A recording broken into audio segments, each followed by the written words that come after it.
Hello Infiniteers, and welcome back for a new episode of Toy Box Tutorials. Last time I covered the Lunar Outpost Gantry Claw, and I showed how difficult it was to try to use the claw to grab objects and pick them up.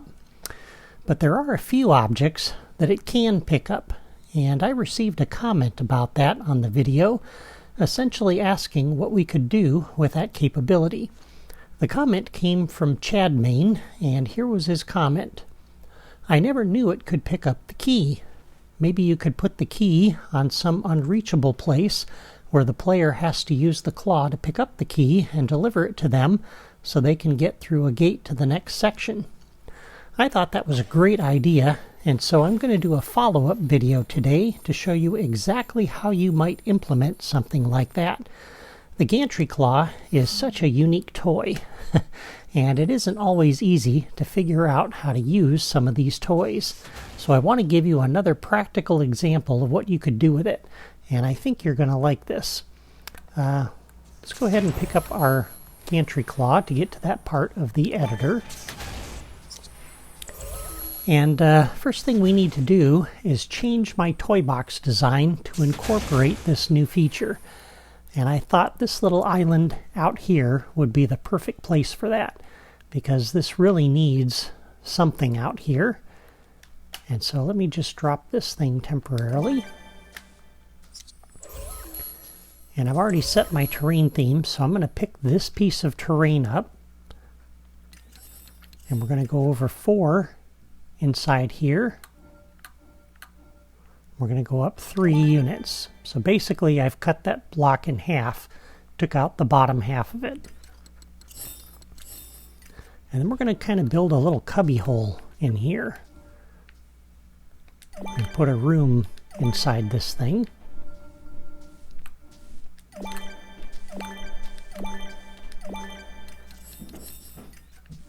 And we'll put a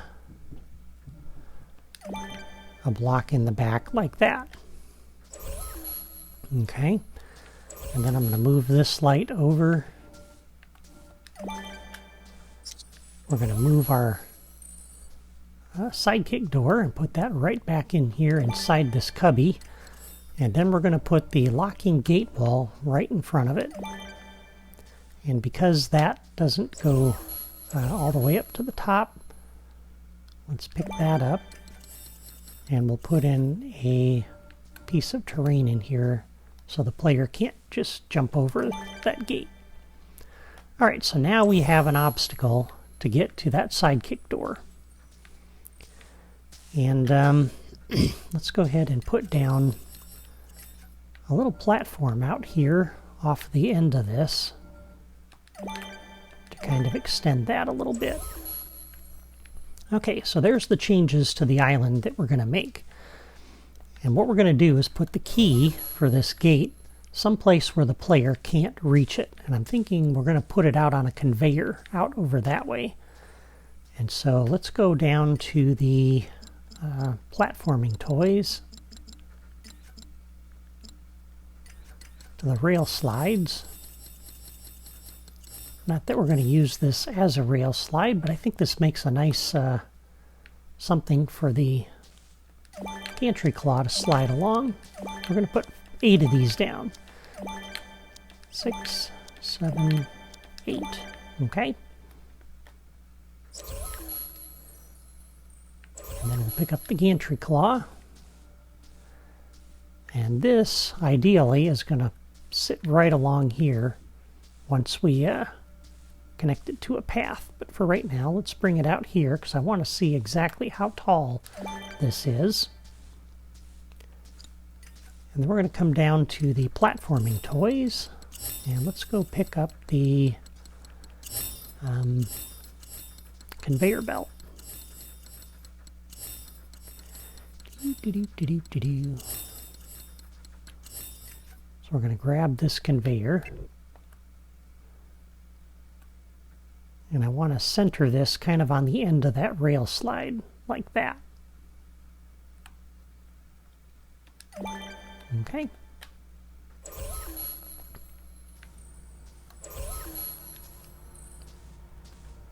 So that'll sit out like there just like that.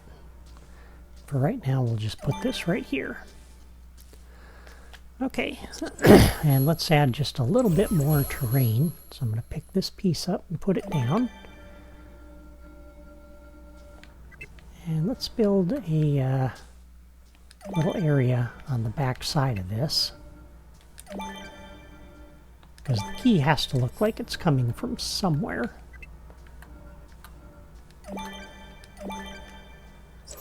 There we go. So that's what we're going to do. That's what we have. And the idea is the player will be over here, and they're going to have to fetch the key from over there, and that is much too far to jump. And again, we're discouraging the use of flying characters here. Okay, now let's put in the creativitoys that we're going to need to make this work. So, we're going to put down a trigger here to operate the gantry claw along the path. We're going to put a trigger here to operate the claw itself. I want to put down an ability terminal for the player to hack, which will start the key moving along the conveyor. And to make that happen, we're going to need a few toys here. We're going to use a replayer.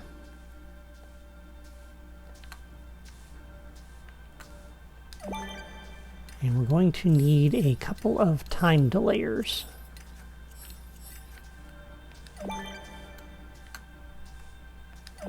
And the idea is that the key is going to go along here until it falls off the edge.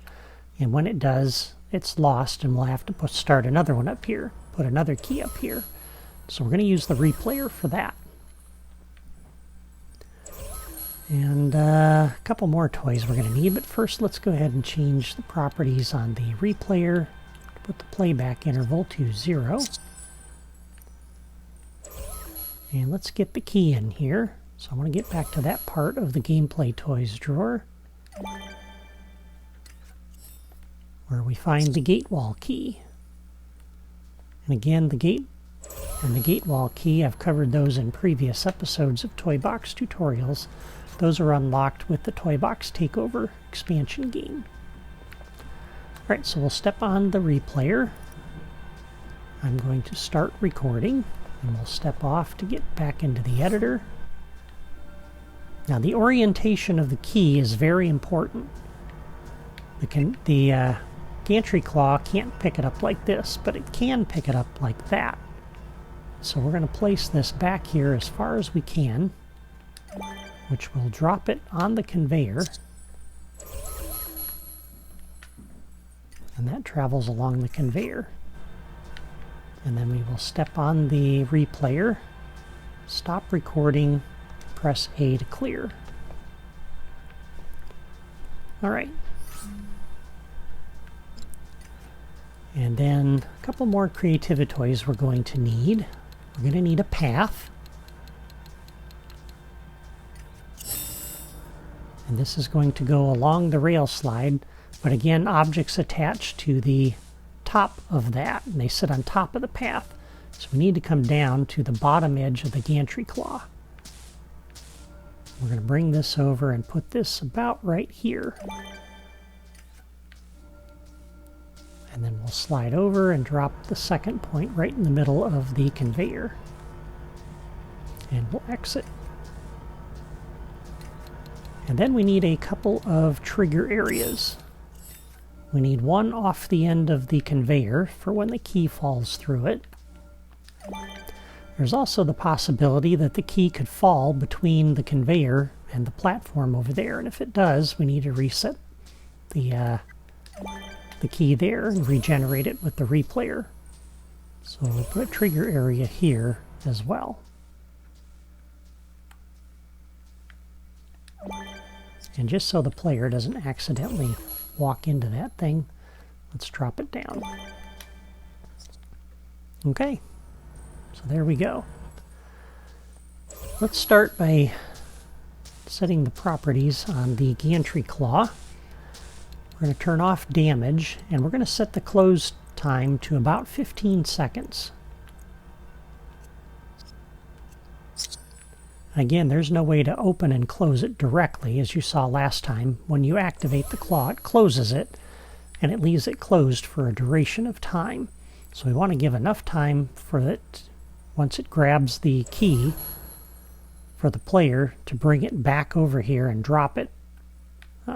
We want it to be over this area before that lets go. Before we connect that to the path, let's set our path properties. And for our path, we are going to turn off auto start objects when connected, and we will leave all of the other properties set the way they are. Alright, so then we will connect the Gantry Claw to the path, like that. And on the Gantry Claw, go back into the properties. We now have a toy box path option, and under here everything's going to stay the same except for the movement style. We want to change this to back and forth because we want it to move back and forth along the path. Okay, so what we will do is we're going to use this trigger when it's stepped on by player Annie. We're going to come over to our Gantry Claw, go down to Toy Box Path and Start. That will start it moving along the path. Okay? And then when it reaches this point on the path, we want it to stop. So we'll do a new logic connection on the point here. When the point is reached by the object on the path, we will stop it moving. And we want to do that on this point too. So on the path, new logic connection. When the point is reached by the object on the path, we want it to stop. What we don't want is to have the claw come back and then go back this way and drop the key off here. So we'll bring it over here, park it, and then let it drop the key. Alright, this trigger we will use to operate the claw itself. So on here we'll do a new logic connection when stepped on by player Annie. We'll come over to the Gantry Claw and we will trigger once. That will cause the claw to close and hopefully grab the key as it goes by. And then the player can run over here and start the claw moving to bring it back. And we can test that, by the way, before we move on. So we step on here. That causes the claw to start moving.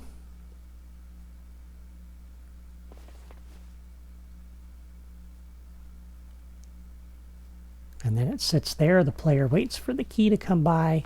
We press that. The claw closes, and then you got to come over here and step on this to bring it back.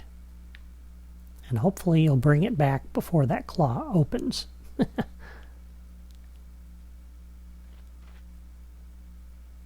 And there you go. So you've got a couple of seconds after you close the claw to get over here and step on this to bring it back. If you wait too long, you'll lose the key down there. Alright, the next part is to put the key out there. And for that we're going to use the ability terminal. So on here we're going to change the properties. By default, only characters with the tech ability can use this. So I'm going to change this to any. And then under here we're going to do a new logic connection. When the terminal is hacked, we'll come up to our replayer and do a playback. That will put the key on the conveyor and start it moving. Now, if the key falls off the edge of the conveyor and drops, then we need to create a new one. And so we're going to use this trigger area to do that. So on the trigger area, a new logic connection, when entered by any, we'll come up to our time delayer and start the delay, because I don't want to make the key just kind of vanish. I want to maybe have the player watch it drop. So we'll set the time delayer properties to about 5 seconds. And a new logic connection, when the delay is completed, we will clear the replayer. And then we want to wait a second before we do a playback. So on the replayer, a new logic connection, when this is cleared, start this time delayer, and we'll just use the default setting of 1 second.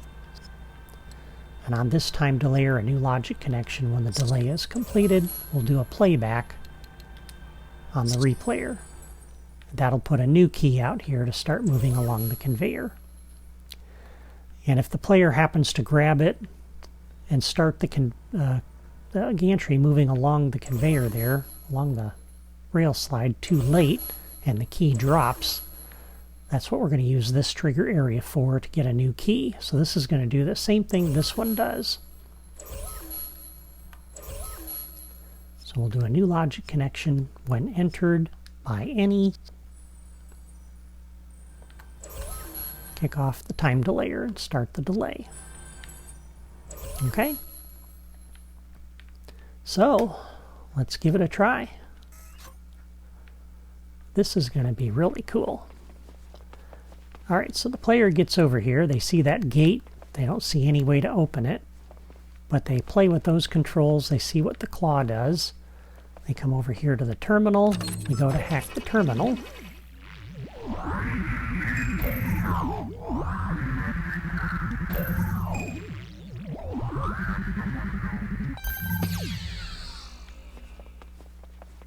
That creates the key, which starts moving along the conveyor. Now if we don't pick it up, and that just falls off the edge of the conveyor. Not quite as neatly as I would like, but it does eventually fall. And then the time delayer goes off, and we get a new key. And that just keeps on going indefinitely until we grab that key. So let's move our gantry claw over there. Let's see if we can grab that key.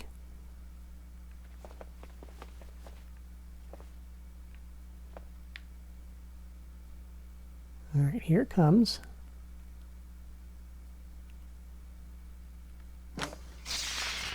There we go. And get over here, come back. Bring it back before it drops it.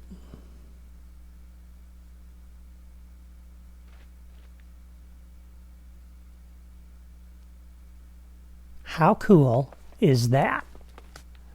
So then we can pick up our key, come over here, and you should probably set this to delete the key once you use it. But now we can get to our sidekick door. So there you go. You now have a working example of how you might use the claw to fetch something from a distant location that you may need. Be sure to go back and look at the previous video to see what other objects the claw can pick up, and that may give you some ideas of how you could use a fetch system like this to build a unique puzzle in your toy box. Before you go, leave a comment and let me know what you think of my little fetch puzzle using the gantry claw. I would love to hear from you, and don't forget to like and subscribe for more tutorials like this. That's all for me today. Thank you for watching, and have a great weekend.